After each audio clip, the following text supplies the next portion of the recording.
Hey everyone, it's Marianne from the New York City Organization of Public Service Retirees. So I was asked to do a separate video on the active worker and under 65 retiree healthcare plan. Right now, the majority of you have a GHI comprehensive benefit plan, GHI CBP plan. That plan runs the same rate, whether you're active or you're retired under 65. It's the same plan. So right now you're seeing things like copays, $15. You're seeing a narrowed network. You're seeing some $30. You're seeing a narrowed network on radiology. You're seeing urgent cares.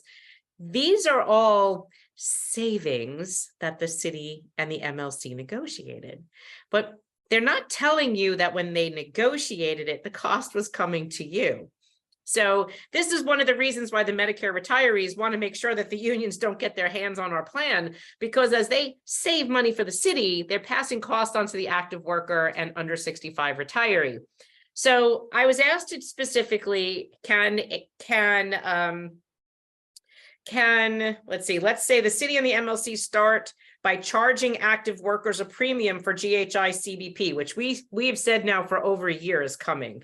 Since the Municipal Labor Committee cannot legally negotiate for retirees, would it be legal for non-Medicare retirees to be charged a premium negotiated by the city and the MLC? Now, this has been an issue. But with the current plan, GHI CBP, right now, that plan is above the benchmark. And I'm going to get to that in a second. So it is right the way it stands today in 2023. The under 65 retiree plan is the same as the active worker plan. And the premium difference between HIP being the benchmark, the ceiling of what the city has to pay up to, and then whatever other plan, that ceiling, that HIP HMO plan, that $920 individual, like $2,300 family, is the ceiling that the city has to pay up for everybody. Now, it depends upon the cost of your plan. Medicare eligible plans, we have always said, are well under that benchmark. But the active worker and the under 65 plan, you're actually in the GHI CBP plan is above that benchmark. So there is a premium, and you would have to pay that if they started to implement it because there was no funding to cover it. Now, at the top of this sheet, you see that little pot of money, and it says Health Insurance Stabilization Fund. So there's your pot of cash. How does cash get into it? I told you in other videos, where the days when the HIP premium was higher than GHI, money goes into the fund. On the years when the GHI plan is higher, money comes out of the fund to equalize the premiums, okay? Now, the other place that it gets money is contractually. When they did the Health Insurance Stabilization Fund agreement in 1983, the city was putting in like $10 million, then it went to $30 million, and today it stands at about 35 billion. So now, what do actives and under 65 retirees versus Medicare retirees get out of that plan? There's a lot coming out of that plan. In my other video, I showed you the 2022 fiscal year on it. So let me explain to you what that looks like. A Medicare eligible retiree, if they have a union and they have a welfare fund benefit, they get a vision, dental, prescription, sometimes benefit out of that. If not, they don't have that. Like the teachers or managers, they don't have a union, the managers. They have to buy the rider for the drug plan. They're paying like $135 or $150 a month for that. And they don't get anything back from that. The stabilization fund doesn't help them there. Now, the active workers and the under 65 retirees, you're on the same plan. Now, your welfare fund comes out of there. Your premium comes out of there. If there's a premium difference between HIP and GHI where there has been. PICA, you get PICA. Medicare retirees don't. There's a teledoc, there's Weight Watchers, there's the Widows and Children's Fund that comes out of there. Old MLC agreements, whatever the MLC and the city negotiated or agreed to, that comes out of there. The Empire Managed Care Plan, the Blue Cross settlements, whatever the hell New York City HSRO is, because they never told me what that is. That all comes out of that, and that benefits active workers and under 65 retirees. Not a Medicare eligible retired person. I don't care what the unions keep saying. I saw that again, that letter from Henry Garrido the other day. Understand something. This is cited and sourced. We can prove this. We can prove this. And the only reason that the Health Insurance Stabilization Fund was founded was to pay the difference in rate. Now, What does premium look like? So HIP is your benchmark. Now I did this last year, so the rates might be up a couple dollars, but they're still pretty darn close. So the HIP for an individual is $918 and change. The GHI plan, which everybody loves, and this plan pays a full 100%, is $941. If there was no HIP stabilization fund to pay that premium, you're looking at you paying $22.77 a month for that individual single person's healthcare coverage for a plan that pays a full 100% of your healthcare. Okay. The family plan, the benchmark is $22.53. The GHI plan for family is $24.63. A full 100% plan for your entire family. Your premium would have been $209 and change. Okay. Now that difference is covered by the stabilization fund, whether you're active or under 65 retiree, and that's how it's been for years. That was the purpose of the stabilization fund. That pot of money that I showed you, that pot of money is what pays this in red. If you spend this away, you misuse this, that red is coming out of your pocket. This is why we keep saying to them, why are you doing this? Henry will keep touting PICA. What good is having a drug plan if you don't have health insurance? This makes no sense. And yet he kept doing it. And I understand he lost his grandparents supposedly to cancer, and this is why it's so important to him. However, you don't implode the whole entire healthcare system on a theology when this is really what the fund purposes was for. And you're not going to be able to have a drug plan if you don't have healthcare. So the last component to that is senior care, which is your Medicare eligible retirees. Those are your disabled and you're over 65. This is your most vulnerable population. These people, our plans, the benchmark is $918, just like the individual plan. The cost of this plan is $204 a month per person, and that's because it only pays 20% of insurance, not the full 100% like the other two. It pays 20%. Because the cost of this plan is $200, it doesn't need to be in the stabilization fund because it will never pay anything, ever. This cost for senior care does not come out of the stabilization fund. It comes out of the city budget and has been a line item in the city budget since like 1965. Actually before then, because the mayor was still paying a percentage. So what ended up happening? You got your seniors up there, retiree healthcare plans. You can see they're crying because the active workers union leadership is taking the money from them by selling off their healthcare, putting it into the stabilization fund, that pot of money, and giving it to the active workers to pay for their health premium. Are you okay with that?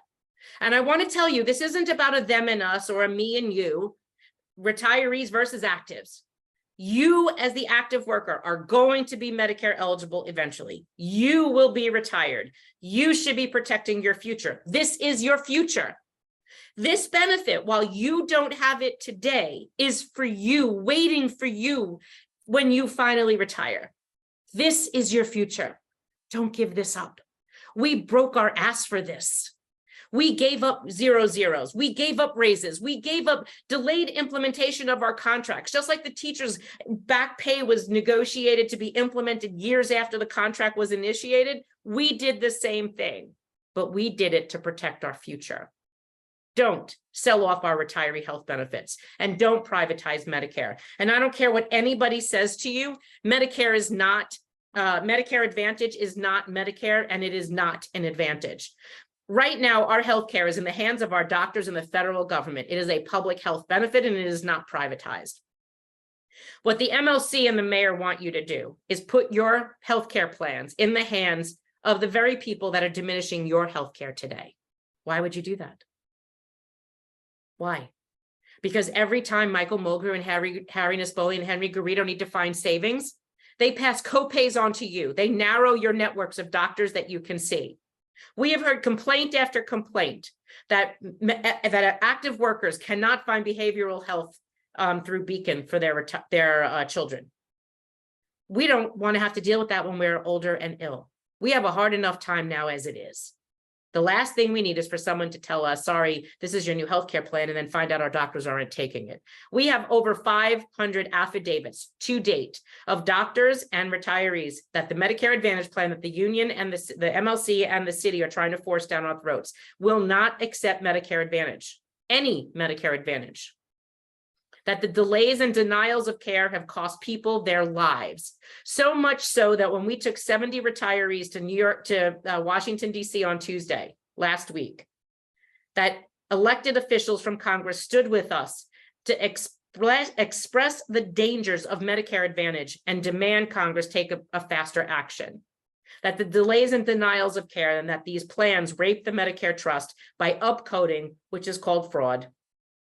And these should not be the case. Michael Mulgrew and Harry Espoli and Henry Garrido want to say that this is a customized plan and it's in their control and they can change it. Well, if you have to have all these stopgaps in place to prevent bad things from happening, we don't have that problem now. And if there's a failure on the city's part where there is, and there's different leaders in place that don't understand what's going on, then what's going to happen is our healthcare will be further diminished. And we're not okay with that. And you shouldn't be either.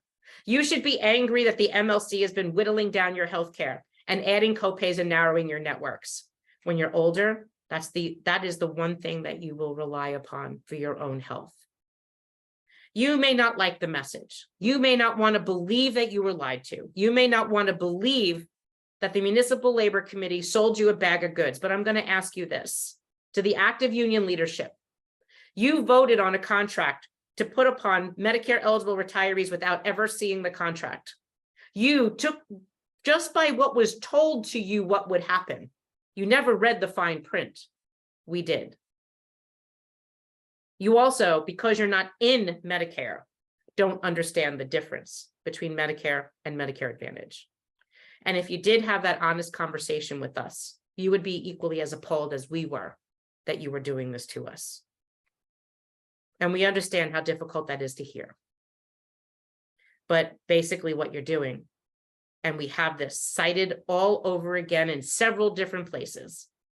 The city told you, give us back that 20% plan and we'll give you that money for your welfare funds. That is on our YouTube channel. And that comes out of Michael Mulgrew's mouth and Henry Garrido's mouth. You shouldn't be selling off your retiree population, and that is your future. I have to keep remembering to identify you as a potential retiree, a future retiree, a retiree in training. And don't use those words flippantly. It is real. You should see yourself in our shoes. Because these people back here, these are council persons, right? These people will be on the same plans. I want to ask Mr. Abreu, or Ms. Velasquez, or Mr. Riley, or Ms. Hanks, or Ms. Brewer, do you trust Henry Garrido and Harry Nespoli and Michael Mulgrew to take care of your health care? Because that's exactly what's happening.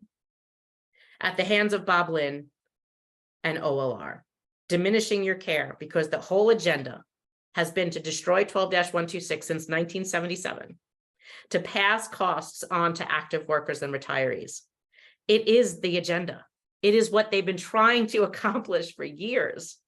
Don't let them do it.